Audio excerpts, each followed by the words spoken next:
यूं तो पूरे बिहार में एमएलसी का चुनाव है, लेकिन पारा मधुबनी का गर्म है। कारण कई बताए जा रहे हैं कि यहाँ की जो कैंपेनिंग है वो बहुत जल्द शुरू होगी।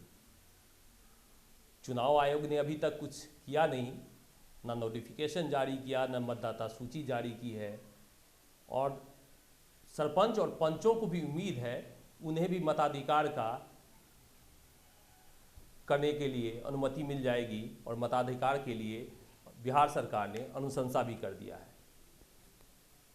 लेकिन बिहार की सियासत में मधुबनी का जो अभी पारा है वो इतना गर्म है कि वो सारे मुद्दे दरकिनार करते हुए सभी प्रत्याशी चुनावी कैंपेनिंग में पूरी ताकत झोंक दिए हैं। और इस ताकत को ट्विस्ट देने के लिए कांग्रेस ने भी कई जगहों पे उम्मीदवार खड़ा कर दिया।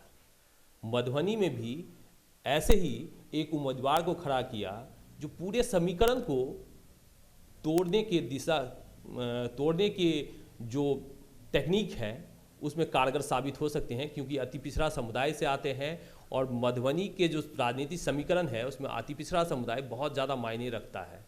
क्या इसीलिए कांग्रेस ने वोट दिया आपको कि अति पिछड़ा समुदाय से हैं और पिछड़ा का जो वोट बैंक है वो बहुत ज़्यादा है?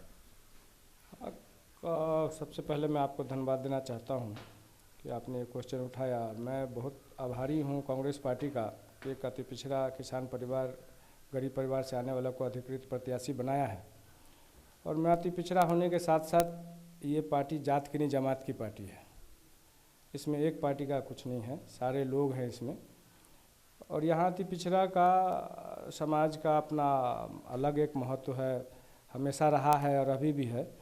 तो कांग्रेस पार्टी ने हर लोगों को था कि भाई इनको सवर्ण का पार्टी है या मुस्लिम का पार्टी है या इसका है, तो उसको सब लोगों का एक अलग संदेश देना चाह रहे हैं कि यहाँ अति पिछड़ा का बेटा का भी मिला है। और यहाँ मुझे पूरी उम्मीद है कि अति पिछड़ा के साथ साथ जो जमात की पार्टी हमारे साथ एक जाति की नहीं है, जमात की पार्टी है, उसमें कोई भी जाति विशेष छूटा नहीं है और सारा लोगों का मुझे सहयोग है।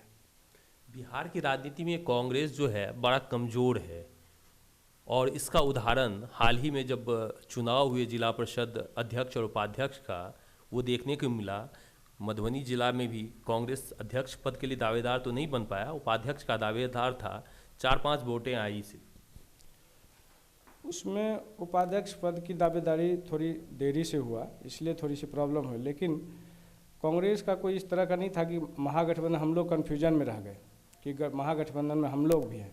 लेकिन जिस हिसाब से इन लोगों ने रणनीति तैयार की है उसमें दोनों ही अपने सीट के लिए किया और कांग्रेस को बहुत लास्ट समय में 2 दिन 3 दिन पहले समय मिला, इसलिए पूर्ण रूप से तैयारी नहीं हो, कमज़ोर नहीं है। यहाँ तो पूर्ण रूप से पूरे भारत की पार्टी है, कोई क्षेत्रीय पार्टी नहीं है, हमारा सबसे बड़ा पार्टी है।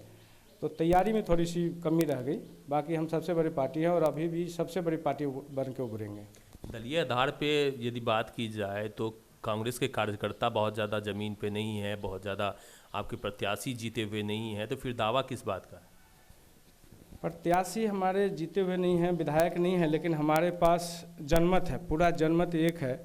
और जो कांग्रेस के और भी पार्टी के जो विचारधारा को मानने वाले हैं वो इस बार साथ है हमारे साथ, कि कोई पार्टी और कोई इसमें वो नहीं है, लेकिन हम पूरे जनमत के साथ हैं और हमारी जीत होगी यहाँ पे। कांग्रेस से ही जुड़े हुए महात्मा गांधी रहे हैं। महात्मा गांधी ने कहा कि जो पंचायत का चुनाव हो वो दलगत भावना से ऊपर हो, फिर पंचायत से ऊपर त्रिस्तरीय पंचायत तो दलगत भावना से ऊपर उठ गई, तो फिर एमएलसी भी उसी दिशा में होनी चाहिए कि बिना जो दलगत भावना से ऊपर उठने वाले जो व्यक्ति है वो एमएलसी का प्रत्याशी होना चाहिए, तो फिर दलगत क्यों? इसमें दलगत भावना से ऊपर ही है, अपना अपना कोई यहाँ पे सिंबल वगैरह पे नहीं लड़ा जाता है। जनरल इलेक्शन नहीं है कि आप नॉर्मल नेता आपके लिए कैंपेन करने के लिए आएंगे। और जो जनप्रतिनिधि जो सबसे निचली कड़ी से वार्ड से लेकर के पंचायत समिति, जिला परिषद जीत के आते हैं, वो सब अपने अपने आधार पर ही जीत के आते हैं। तो इसमें दलगत अपना अधिकृत प्रत्याशी किया है, लेकिन इसमें सारे दल को मिल करके अपना अपना कैंडिडेट को प्रतिनिधित्व करेंगे और चुनेंगे। इसमें दल का कोई लेना देना नहीं है, अधिकृत प्रत्याशी है यहाँ पर अपना अपना दल का, इसलिए इसमें सारे लोग मिल करके अपना प्रत्याशी चुनेंगे। एक और भी मतदाताओं में एक चर्चा है कि बड़ा जो एकदम सीधा पैरासूट से उतार दिया प्रत्याशी को कांग्रेस ने, बाहर से ला के कहीं दे दिया, जमीन से जुड़े हुए कार्यकर्ता, ये प्रत्याशी नहीं है। नहीं, ये कहना गलत है। मैं पैराशूट से नहीं आया हूँ, मैं ज़मीन से जुड़ा हुआ हूँ, चाहे वार्ड मेंबर से लेकर के हो या जिला परिषद MLA MP हर चुनाव में हर जगह शिरकत करता हूँ, हर पार्टी के धरना प्रदर्शन सब जगह हूँ। और जहाँ तक मुझे विश्वास है कि यहाँ पर जितने भी जनप्रतिनिधि जीते हुए हैं और प्रत्याशी रहे हैं, उससे ज़्यादा मैं समाज सेवा में काम करता हूँ। चाहे यहाँ लोकल कोई काम हो या पटना कोई इलाज कराने के लिए गए हो या दिल्ली कोई इलाज कराने को, तो हमसे ज़्यादा कोई काम करने वाला प्रत्याशी यहाँ नहीं है। हम कोई पैराशूट वाला नहीं, हमारा घर भी यहाँ पे है हरलाखी विधानसभा के अंतर्गत। और मैं हमेशा समाज से भी रहा हूँ। मैं कोई व्यापारी नहीं हूँ कि व्यापार कोई धान गेहूँ खरीद करके बेचता हूँ।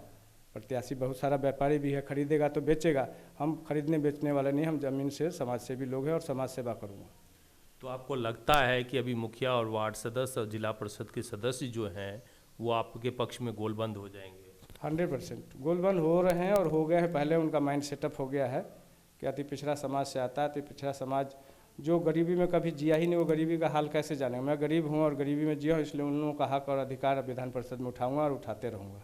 ये तो सारे के सारे जो प्रत्याशी हैं ये गरीबी और ये नारा देते रहते हैं, तो उसमें से आप भी तो सारे रेस में ही लग गए, फिर उसी प्रत्याशियों की भीड़ में शामिल हो गए। नहीं, मेरा रेस अलग है। लोग ने रिकोगनाइज भी इस बात का कर रहा है कि जितने भी प्रत्याशी हैं वो बहुत बड़े व्यापारी हैं या बिजनेसमैन हैं। हम समाज सेवा में हैं, हम समाज सेवा कर रहे हैं। अभी भी कोरोना काल में आप देखे होंगे कि दिल्ली से लेकर के जिस स्टेट में मुझे फ़ोन आया, हर जगह हमने मदद किया। यहाँ तक पूरे मधुबनी में हमने काम किया है।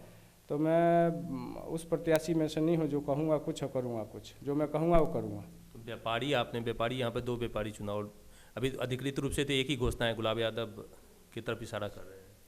नहीं, मैं किसी व्यक्ति विशेष पे मैं कंट्रोवर्सी में जाना नहीं चाहता, लेकिन समाजवाद के तरफ जो मान लीजिए आज अगर कोई चीज़ हम खरीदेंगे तो जो व्यापार करें तो खरीदेंगे तो बेचेंगे ना।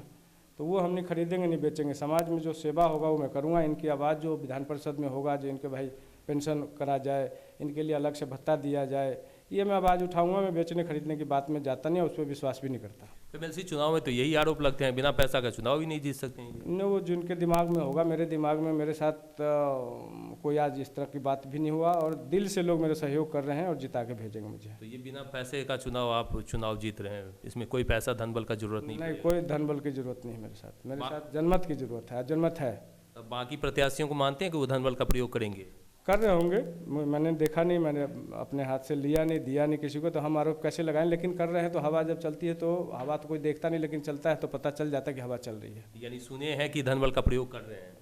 सुनने में तो मिलता है, मैंने देखा नहीं, लेकिन सुनता तो हूँ कि धन बल का प्रयोग कर रहे हैं। तो ऐसी जब धन बल की हवा हो, तेज हवा हो, उसमें अपने आप को कहाँ पाते हैं?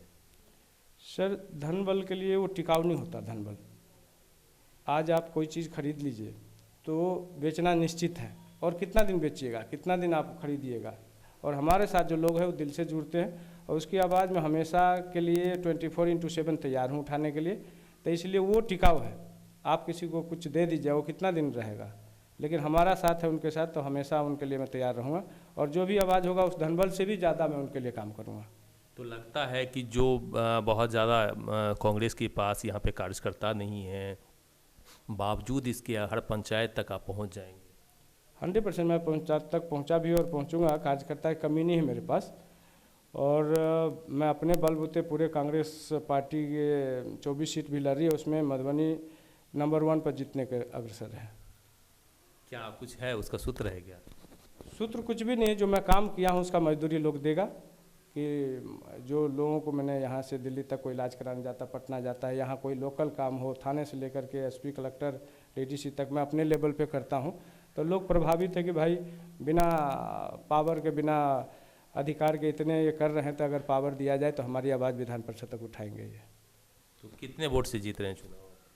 ये तो आकलन नहीं है कितने वोट से, लेकिन उम्मीद है कि भारी मतों से मैं जीतूँगा। अच्छा, इसमें पंच और सरपंच भी अब जुड़ने के लिए जो है सरकार ने प्रस्ताव तो भेज दिया है, चुनाव आयोग की सहमति की ज़रूरत है। यदि जुड़ जाते हैं तो आप किस तरह से देख रहे हैं उसको?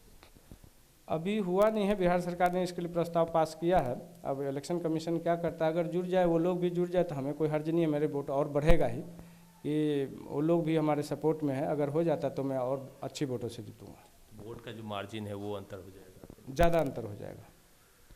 हाँ, इनसे हम सुबोध मंडल जी हैं, हरलाखी से जो है बिलोंग करते हैं। हरलाखी नेपाल और भारत की सीमा पर अवस्थित है और काफ़ी ज़्यादा राजनीतिक रूप से समृद्ध रहा है। अभी सीपीआई के जो प्रदेश अध्यक्ष हैं वो भी हरलाखी से जुड़े हुए हैं। तो निश्चित रूप से जो राजनीति है हरलाखी की वो अपनी एक अलग पहचान रखती है ज़िले में, और वहाँ से जुड़े हुए हैं। कांग्रेस के एक बड़े कद्दावर नेता का भी घर जो है हरलाखी से ही हुआ करता है। शकील अहमद इन कांग्रेस पार्टी से ही जुड़े हुए हैं, उनका भी घर हरलाखी से है। तो निश्चित रूप से जो हरलाखी की राजनीतिक पृष्ठभूमि है वो बहुत ही मजबूत रही है और ज़िले में एक अपनी अलग पहचान रखती है। ऐसे जगह से आए हैं और चुनाव दावा ठोक रहे हैं कि ये चुनाव जो है भारी मतों से जीतेंगे।